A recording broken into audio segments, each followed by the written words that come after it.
North East India UPC Kohhran thalai pawl PYD te nipoi mo tak social work day ania chuan India hmarchhak hmapin he ni hi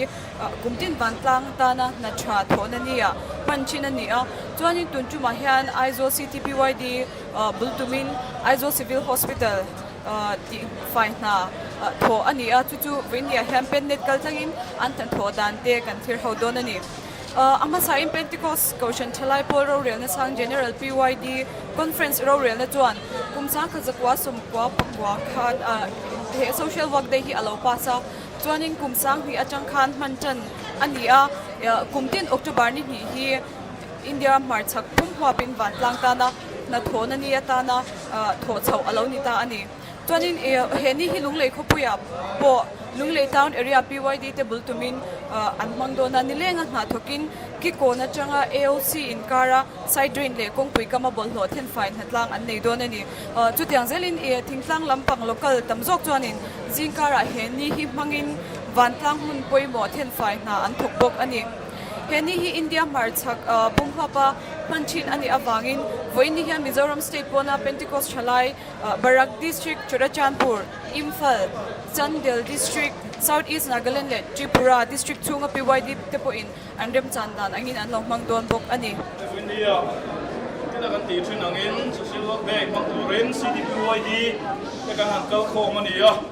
along pati khop maya ni sila kan helai kan thok tu kan chuai tu tana ang soyang khan hom dim tak le helai adam lo na tak tak an mani ti kha kan thriat reng apoi mo ani chuanin hai Aizawl City PYD coordination committee ten hetinga room man fel tak an nei hi alo ka tia midang ta ramal som na then tur kan ni ti kha Pentecostal Youth Department kan thriat reng apoi mo thil thati turin kan pathianin thu cha min me ya chumi ti tura voinia hi za be kan kal khong ni lo ngom ka ti tak sak ta general PYD in zawai chunga lo thu kan ang so yani le chu jong chu no sa ka lo le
Adonai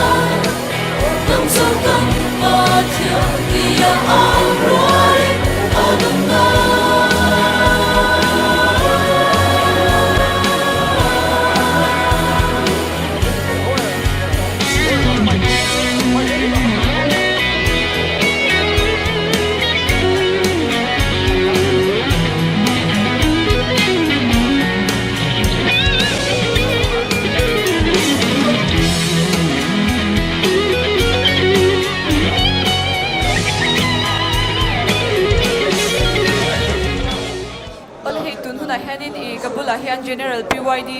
Secretary Evan MS dong liana oma chuan ani hi komna hun toite kan han hmang don ani ama sain chi baile happy social work day in lo man to dan thlangpui hi atlangpui thu kha min shil thengem ole sain ei inia City PYD coordination committee ten social work day boy ko ya tham kuin kan man dan hi Aizawl hianin Aizawl mai ni lowa notice india chhungah hian win yang hi bakah general PYD chongpun circular kan siwa bial tina chena chu town PYD ten dinna chena city PYD ten chudi yang chunin win ya hian tlang ta future ring kan thalai go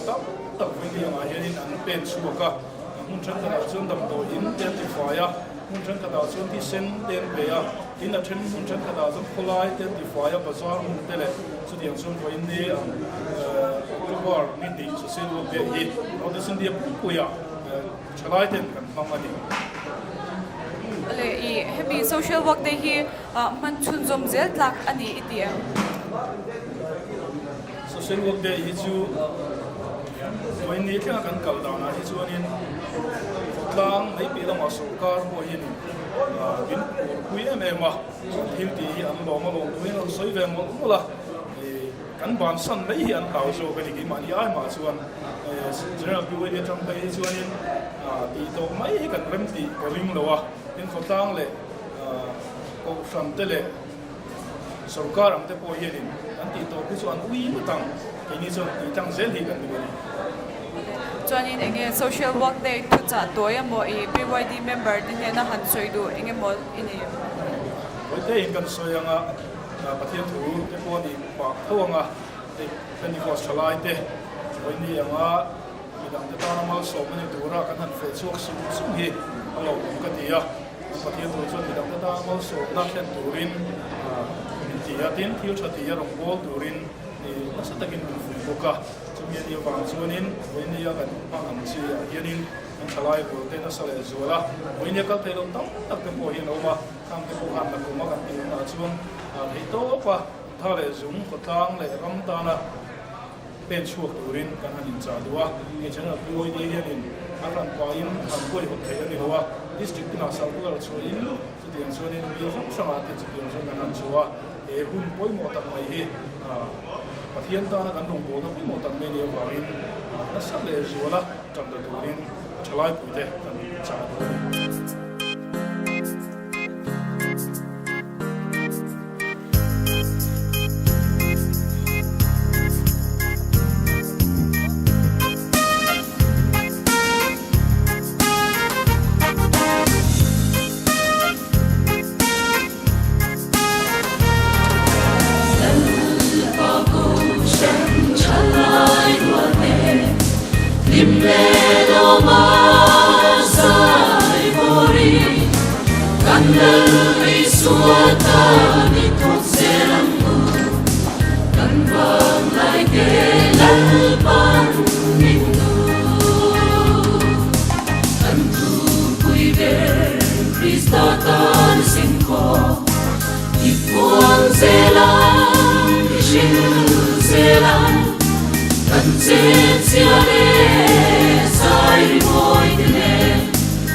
ole hey tuna headline han han lo thok me ka khoi bial nge khoi local nge an ni ti kha kan zodon ni khoi bial che nge local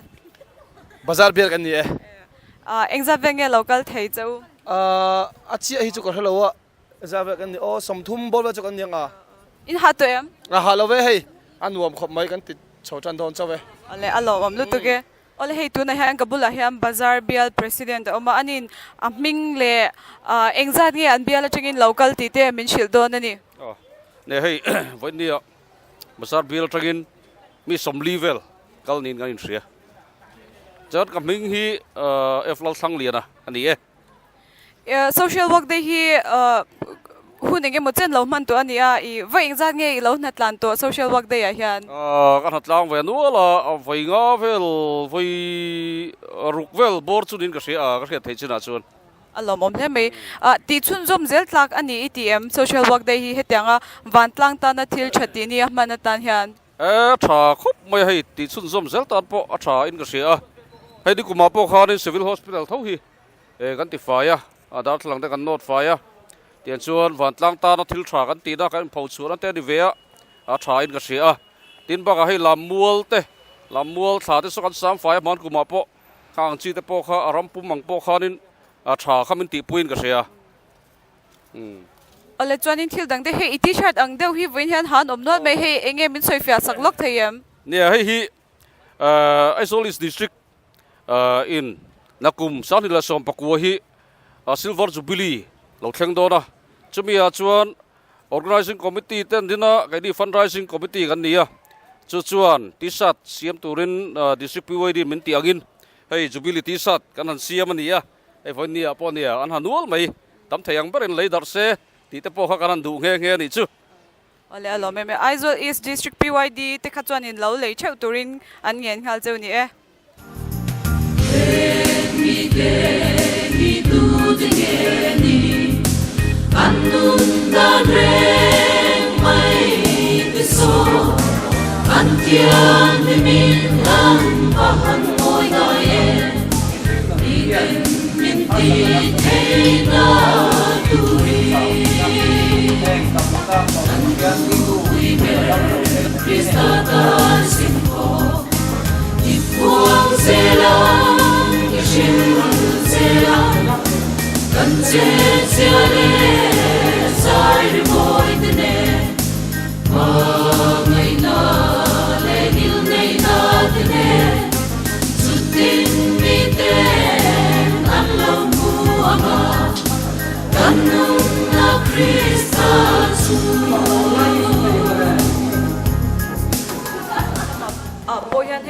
an lo la thok muk mai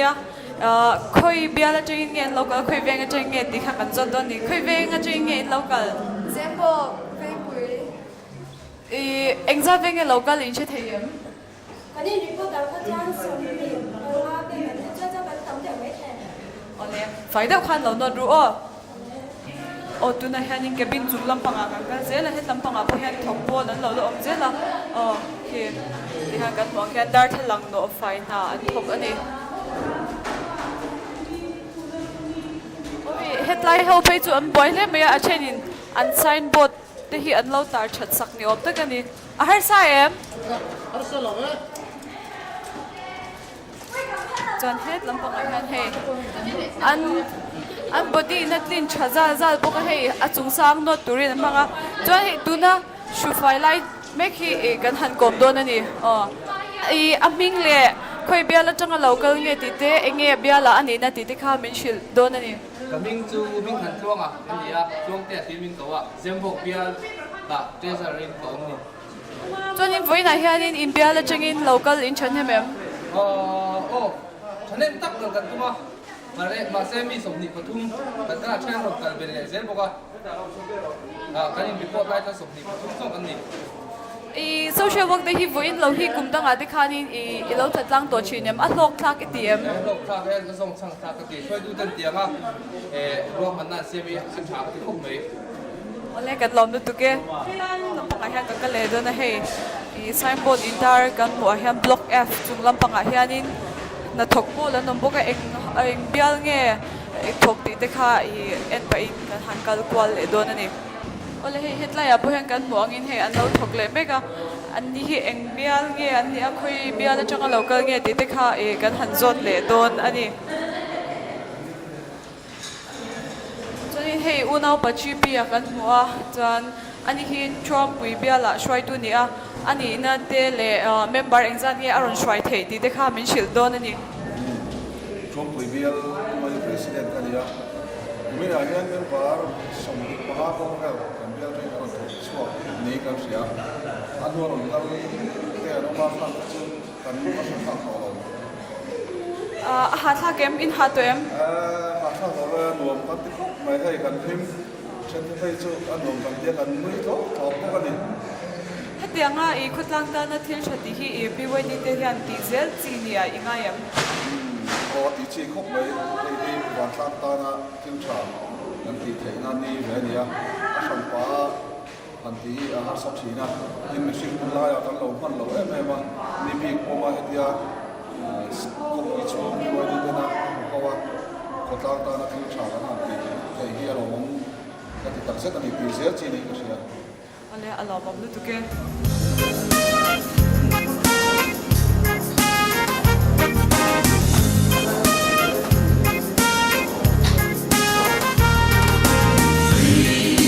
tana singkong tura aku chuakan ni sia kairinkan puang lo bintu ke puangan lali suatan singkong sela kantu kuiber Krista tana singkong ipuang sela Mizoram kan siale sai boy tene mangai na le ning na tene sutin mi te an lo tu ama kan nu na Krista tu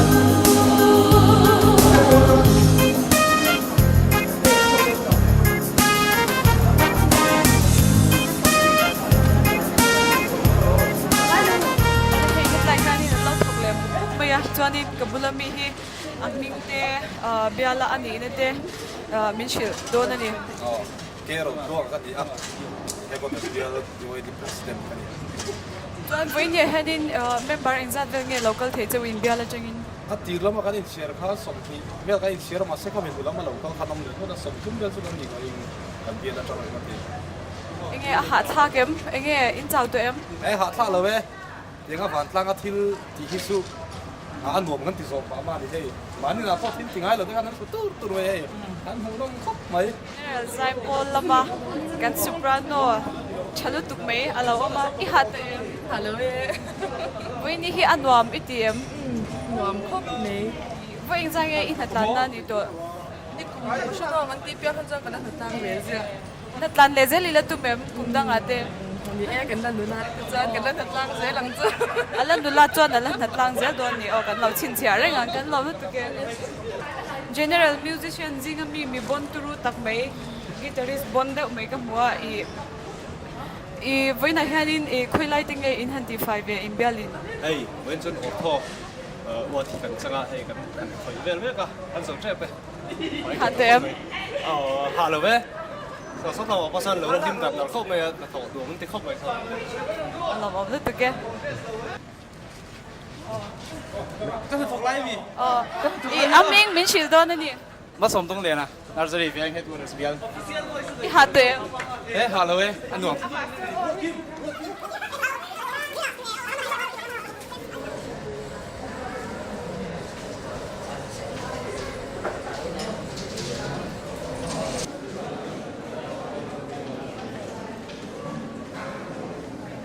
lo la tihfai mek boka chuanin khoi bial nge an ni ti te kha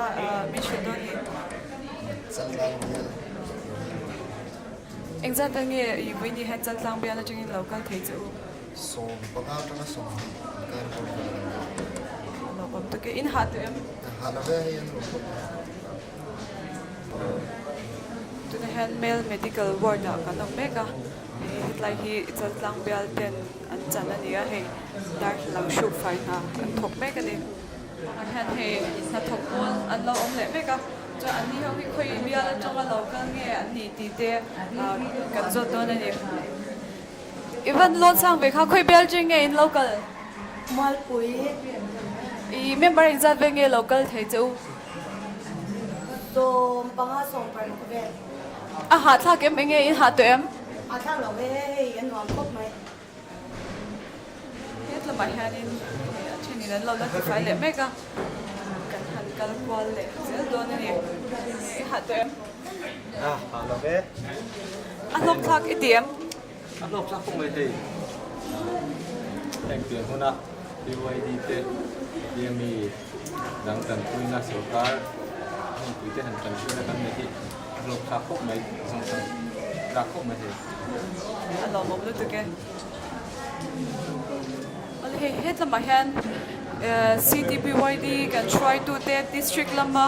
kan try to te ho te an lo thok sup mai a enge kan ho tu te in ha to em ha vak lo hei an lim mom khop mai lim mom lam pang jong pon an dom kan ti khop mai hei với nia hanin member thok in base ang zate an kalem kan base sei ai tha kan kalnin kan ria mi zat ni tanga za thum vel kan base sei a tuna ga in report dan chu mi za thum chuang lai kan ni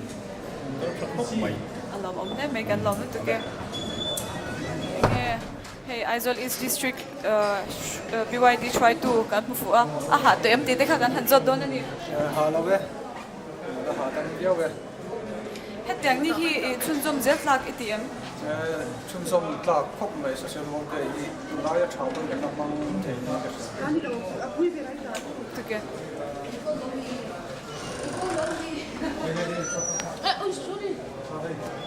het lai hian bong kon bial lampang ani ke sha ani tiro Oh, con còn bial PYD imbiala changin exact venge local the som thum bakah vel ning ka sia hun se man lai ka chuan het lai hian in bong kon bial BYD president in lo not fight tur to me hey athan na sa to ko me a ha to ni garinga a ha thla kem ha thak lo hei dom khop mai he te ni ku ma ko kan lo te to kan zong changa e tun ku ma fe tu kan ma an la le an dom kan te chang khop mai imbial member te I base zat iron shoi chot theyam base za thi chu du thu sam chon tam lam ania ba chu tu ma hian som thu le panga pasari vel kan kala apial member ngai ko chon kal claim chu kan in ti rol in akala chon akal za ta chon du thu chu sam ve thau mai ka te alom om lu tu ke hey hit la mahan a chen na thok chau deuh hek to te an lo chu khomwang boka het la hian in North Mizoram District PYD President kan hmua chuanin kom na hun toite kan hmang don ani voina hian in I ha to em kan halu tuk lo ve hei nau the won phela kan jiau khom mai voini hi a thok thak itm hetang ni man hi a thra ka ti khom mai hei kan ti zeu zeu thina City PYD am hian mi dang ta na mal som na kan han nia ke ma nia point pum khat na thazo kan nei tihfai ka khia thra ka ti khop mai alom om lu tu ke hu chatak mi pe ka mai kan lo me ko lo me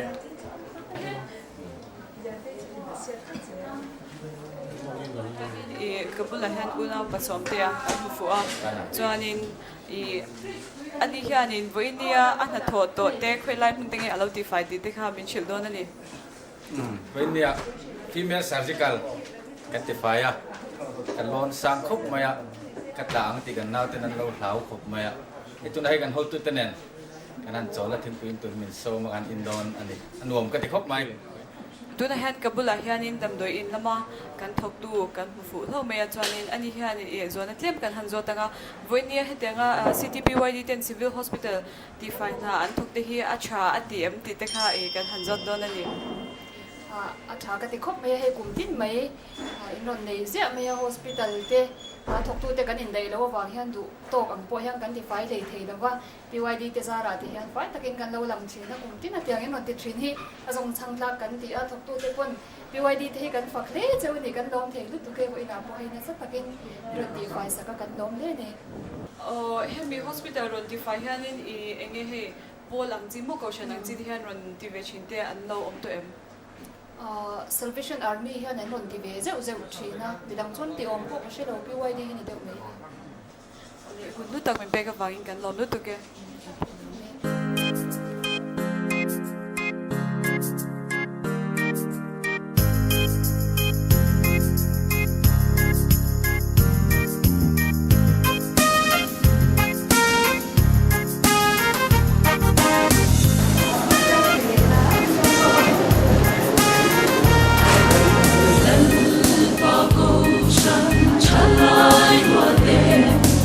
Himne lo ma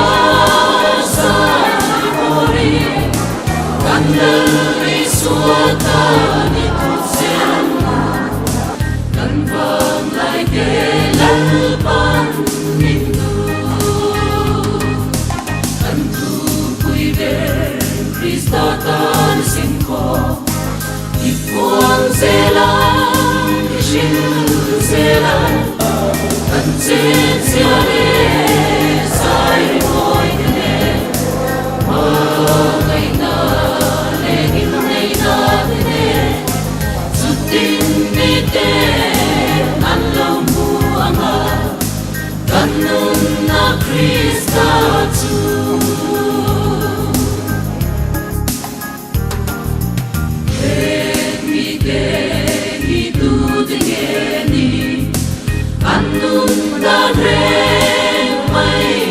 ke so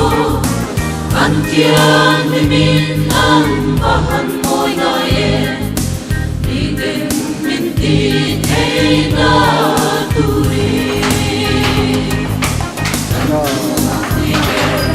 Kristatan simpo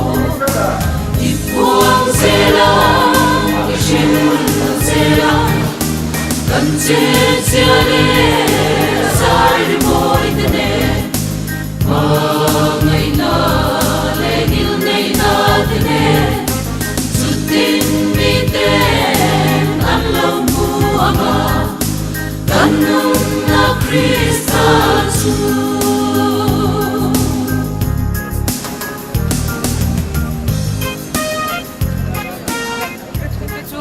an lo thok zo to a chuan thok zo to te I refreshment khak mek te nia a chen te chu an na thok mek boka chuan het lama hanin ga hat kal kwal le don ani ale hei tun na hanin tlang nuam bial lampang te het lampang hi an chan ani a an I thok zo to tina mi hei kan zo conference center bel hi kan tihfai ani voi ni han tlang nuam bial a cheng han exat bel nge local chu member som bel ni kan che nge a ha tha kem in chau to bu kem chau lo hei City PYD na program a siam hi nuam kan tia a lok thak kan tia a ti zel la song chang zen te po a tha kan tia nuam kan ti khau mai kan ha lo tlang nuam bial PYD president unaw pa jisi chunga kan lo me ole hei tu na hang kabula hian mau bok bial PYD secretary unaw pa zo dinna a oma chuan ani hne na tang hian an bial atangin mi engzat nge local ti te kan ngai thadon ani o hei kan bial atangin mi pakua kan on kala kan duang kan kal tam thela wa chan chu kan chu to me thea san kan kan pa pa thi wangin ma bok local pe chu choi moina program an nei nen tiang ko kha ni a chuan kan tu wangin kan ru man kan on kal thela koi kan te ma ro chei bial dam pen thok tha pen ko na bo kan cha ti ma lo Aizawl City PYD hian in hei blood donation ti te hatlang ti te alo ko zo zo to china hetang a hian in kumdanga po in local photo china o kal china o abialang te pon member eng mosa kal china tin kan soi du chu hetiang social work te heng thil tham pui vantlang tana thil PYD jan kan ti chin hi along oma rongbo na chi ka ya tha le mei chu in kan le zen tura du sakna kan thana cheu kan lo be o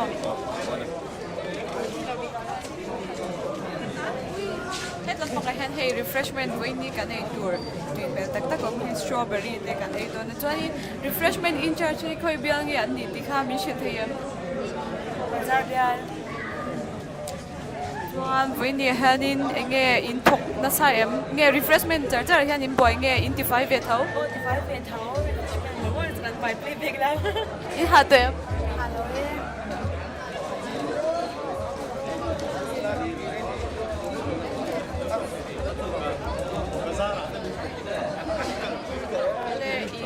Với này hàng khơi bia là chơi nghề local thì không biết chuyện thế lang nói bia là chơi nghềกันlocal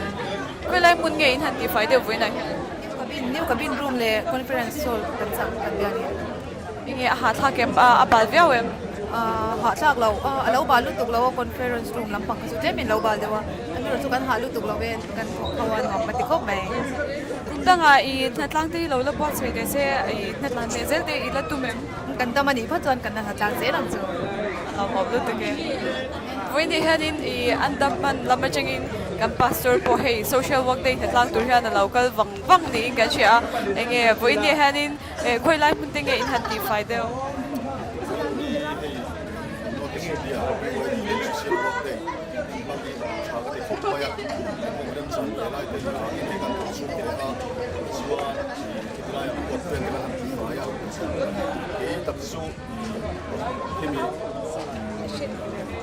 It's what more. Thì lại kiên TNT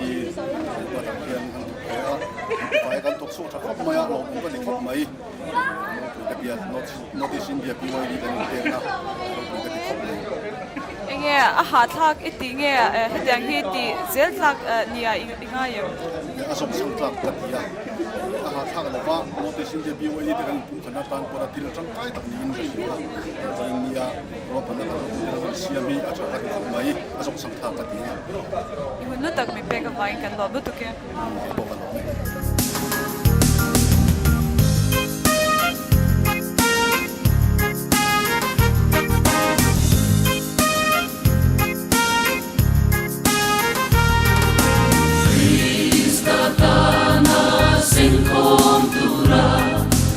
Aku chuakan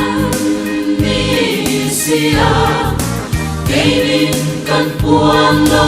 bin tu nge puanga kali suatan sen khom sela kan tu pui ber Krista kan sen ko di puang sela shin sela kan se siale sai boy tene mangai na lengil nei na tene sutin mi ten along huanga kanum na Krista tu